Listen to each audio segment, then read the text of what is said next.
प्रदेश में जारी उपचुनाव के दौर में नामांकन प्रक्रिया खत्म होने के उपरांत ही भाजपा और कांग्रेस के बीच आरोप प्रत्यारोप का दौर शुरू हो चुका है। इसको लेकर शनिवार को भाजपा के मुख्य प्रवक्ता एवं पूर्व विधायक रणधीर शर्मा ने मंडी में आयोजित एक पत्रकार वार्ता में कांग्रेस पर तीखा हमला बोलते हुए 5 बड़े आरोप लगाए हैं। पत्रकार वार्ता में रणधीर शर्मा ने कांग्रेस पार्टी पर आरोप लगाते हुए कहा कि कांग्रेस पार्टी जनता की भावनाओं को भड़काकर वोट लेने, परिवारवाद को बढ़ावा देने, देश की संस्कृति का अपमान करने, भाजपा नेताओं पर मनगढ़ंत आरोप लगाने और राजनीतिक प्रतिशोध की भावना से कार्य करती है। उन्होंने कहा कि अंतर्राष्ट्रीय मार्केट में कच्चे तेल की कीमतों में हुई वृद्धि के कारण तेल के दामों में बढ़ोतरी हो रही है। वहीं दूसरा बड़ा कारण कोरोना काल के दौरान आई आर्थिक मंदी है। उन्होंने कहा कि केंद्र और राज्य में दोनों भाजपा की सरकारों ने 2 साल में पेट्रोल पर किसी भी तरह का कोई टैक्स नहीं लगाया है। वहीं सरकार की पूरी कोशिश है कि आने वाले समय में जनता को तेल की बढ़ रही कीमतों में राहत प्रदान की जाएगी। देखिए,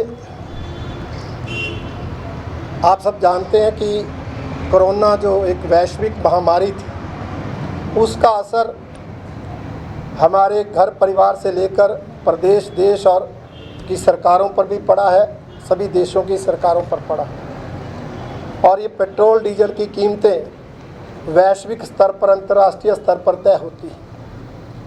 इसलिए कोरोना काल के कारण इन चीज़ों की कीमतों में बढ़ोतरी हुई है। चाहे हमारी केंद्र सरकार है, चाहे प्रदेश सरकार है, दोनों सरकारों ने कोई टैक्स, कोई वैट पिछले 2 सालों में पेट्रोल डीजल पर नहीं लगाया है, जिसके कारण महंगाई बढ़ी। इसको रोकने के लिए जीएसटी के अंदर ये आए, ये प्रयास हमारी केंद्र सरकार कर रही है। परंतु जो विरोधी दल हमारे पर ये आरोप लगाते हैं, उन्हीं की प्रदेश सरकारें इसका विरोध करती हैं। इसलिए हमारी सरकार प्रयासरत है कि पेट्रोल डीजल की कीमतें कम हो, ताकि अन्य चीज़ों की कीमतों में भी कमी आए।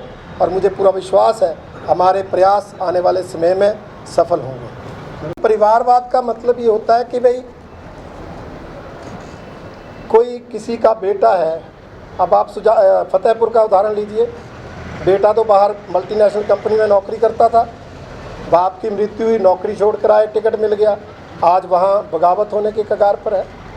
हमारी पार्टी ने एक सैद्धांतिक फैसला लिया और कि भाई परिवारवाद के आधार पर, क्योंकि अभी जो 32-34 जो बाई इलेक्शन हो रहे थे, उसमें मेजॉरिटी नाम ऐसे लोगों के आ रहे थे, इसलिए एक सैद्धांतिक फैसला लिया है कि किसी भी परिवार के सदस्य को टिकट नहीं देंगे।